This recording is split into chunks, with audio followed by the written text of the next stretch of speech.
permiten el estudio de la expresión de distintos genes presentes en un organismo. Antiguamente era posible estudiar solo un gen a la vez, provocando que el procedimiento fuese bastante lento. Sin embargo, actualmente existen métodos que permiten el análisis de múltiples genes al mismo tiempo. Uno de ellos corresponde a los chips de ADN, más conocidos como microarray. Un chip de ADN consta de una superficie aproximada de 4 centímetros cuadrados, la cual puede contener más de 10.000 poros. Sobre estos poros se depositan las muestras de ADN, permitiendo estudiar simultáneamente el nivel de expresión de múltiples genes.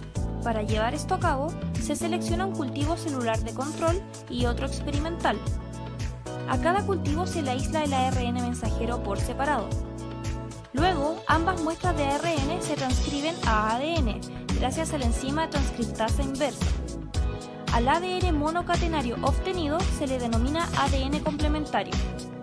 Una vez generadas las hebras simples de ADN, el ARN presente en la muestra se degrada, mientras que el ADN obtenido se tiñe con el uso de fluoróforos. Ambas muestras de ADN complementarios se mezclan y se depositan en los diferentes poros del microchip de ADN o bien del microarray. En cada uno de los poros hay sondas específicas que hibridarán con el ADN correspondiente a un solo gen. Según la secuencia contenida en cada poro, las hebras de ADN se acoplarán según se cumpla la complementariedad de bases. Finalmente, se estudian las imágenes generadas por un escáner de láser a partir de la fluorescencia de las hebras de ADN, para así determinar cuáles son los genes activos en cada muestra. En primer lugar, se detecta la fluorescencia de color verde, que era nuestro cultivo celular de control, emitiendo actividad en el primer y segundo gen. Luego se detecta la fluorescencia de color rojo, que era nuestro cultivo celular experimental, emitiendo actividad en el segundo y tercer gen. Finalmente las dos imágenes se superponen. Si la imagen final resalta un punto color verde, quiere decir que en ese poro solo se activó el gen de la muestra control. Por otro lado, si en la imagen final resalta un punto color rojo, quiere decir que en ese poro solo se activó el gen de la muestra experimental. Ahora bien, si en la imagen superpuesta se ve un punto de color amarillo, quiere decir que tanto en la muestra control como la experimental, el gen está activo. Por último, si en un punto no hay color, quiere decir que en ambas muestras el gen está inactivo. Así, se puede extrapolar el análisis para múltiples genes debido a la superficie de estudio que entrega el uso de microarrays. Esta técnica puede utilizarse en múltiples investigaciones, como lo es el estudio del cáncer, donde el uso de microarrays ha logrado ser una poderosa herramienta informativa sobre la expresión de genes. Muy buenas compañeras y maestros, mi grupo que está conformado por María José Molina, Ana María González y yo, Daniel Vera, les vamos a hablar sobre los microarreglos de ADN y cáncer cervicouterino.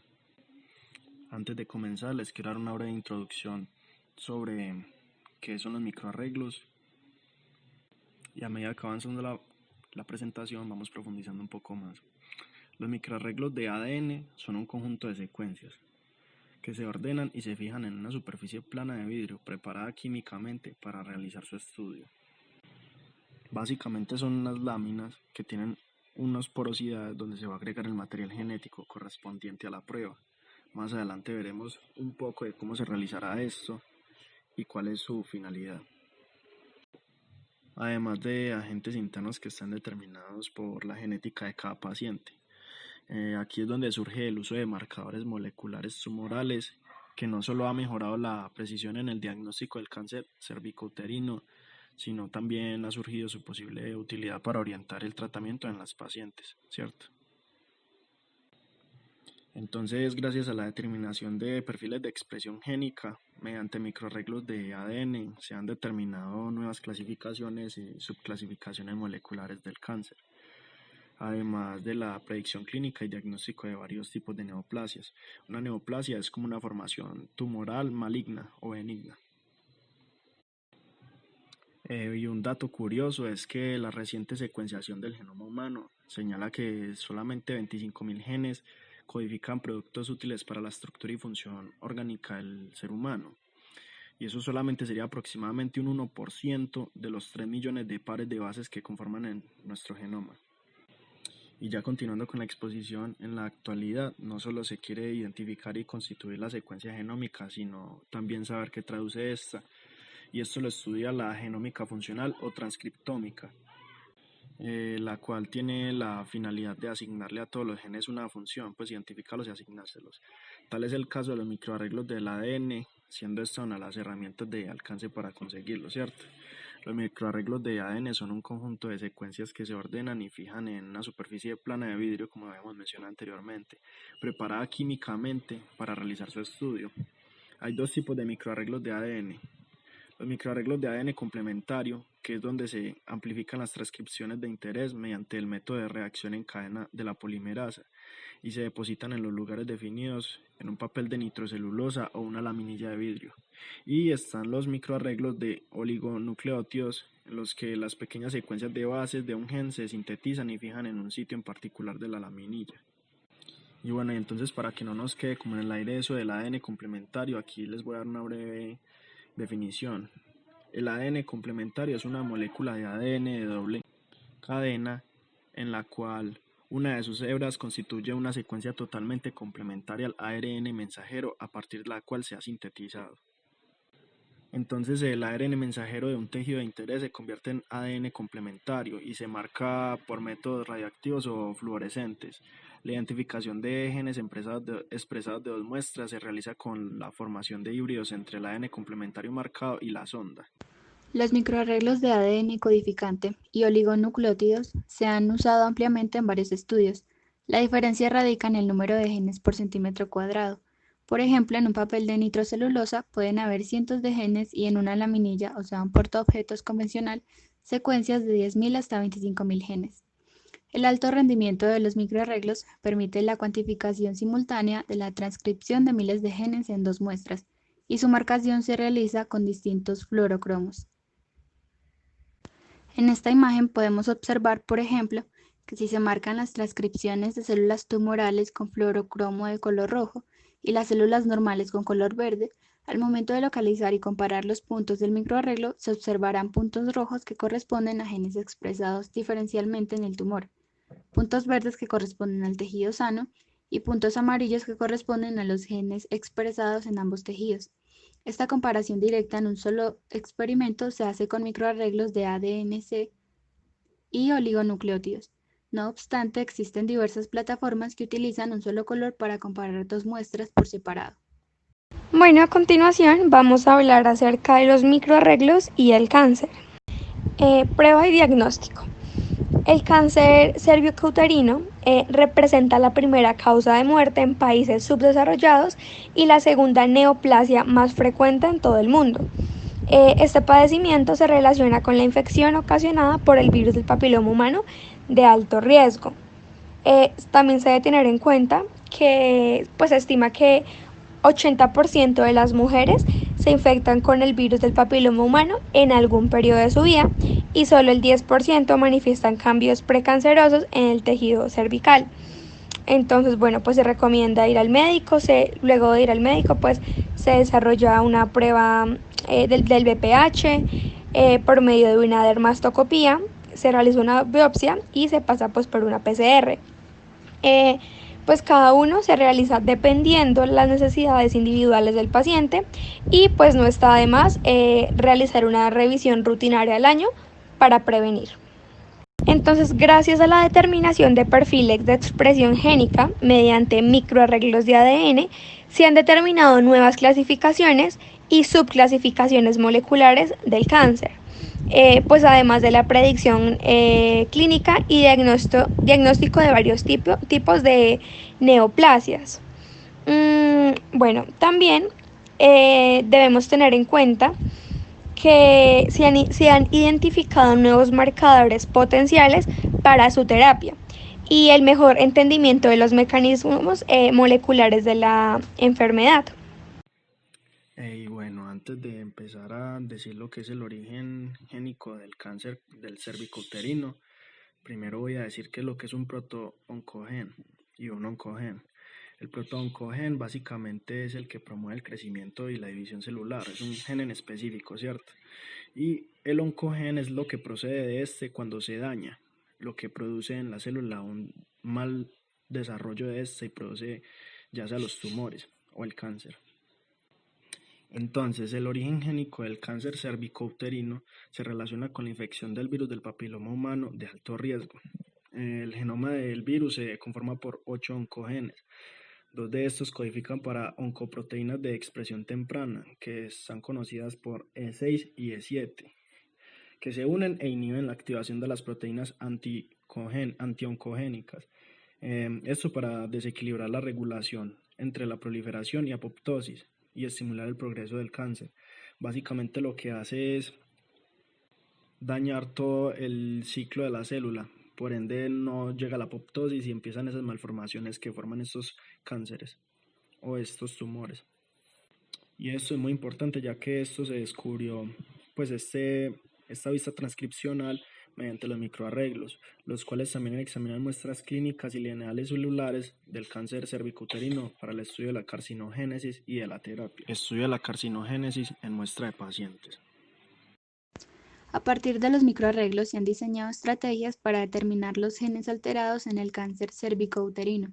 Estos regímenes se enfocan en el proceso de las lesiones y en estudios comparativos entre lesiones de origen escamoso, glandular o ambas, junto con tejido sano, para establecer su clasificación y subclasificación molecular mediante los perfiles de expresión génica.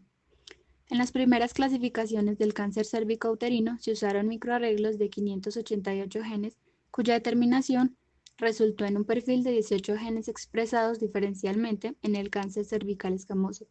Algunos de estos se relacionan con procesos de apoptosis y adhesión celular, y otros funcionan como factores de transcripción. Un estudio de más de 40 muestras de cáncer cervicouterino invasor, o sea, positivo al virus de papiloma humano, identificó una elevada carga de ADN relacionada con altos niveles de transcripción de E6 y E7, lo cual es un pronóstico desfavorable. También se pudo observar inestabilidad genómica y sobreexpresión de más de 100 genes. Además, se han obtenido listas de genes que pueden ser importantes para el estudio molecular de este padecimiento. Bueno, por lo tanto, E6 y E7 interfieren activamente en el ciclo celular, en la apoptosis y en el mantenimiento de la estabilidad cromosomal, ya que interactúan con las proteínas suspensoras de tumores P53 y PRB, respectivamente. Ahora vamos a hablar de los marcadores tumorales en el cáncer cervicouterino. La información transcriptómica del cáncer cervicouterino es utilizado como el lenguaje actual en distintos estudios. Sin embargo, varias investigaciones de microarreglos, en particular las relacionadas con cuello uterino, no cuentan con datos estandarizados. Algunos han comparado los niveles de expresión génica en el cáncer cervicouterino y se han encontrado con genes en común. Los genes reportados se relacionan de manera indirecta o directa con el progreso del cáncer cervicouterino y pues se han determinado con epigenemas del virus del papiloma de alto riesgo. En la expresión de oncoproteínas, la E6 y E7, y en las lesiones precancerosas y cancerosas. Seguimos con los marcadores tumorales con altos niveles de expresión en el cáncer cervicouterino. El gen surbivina interviene en la embriogénesis y en el cáncer.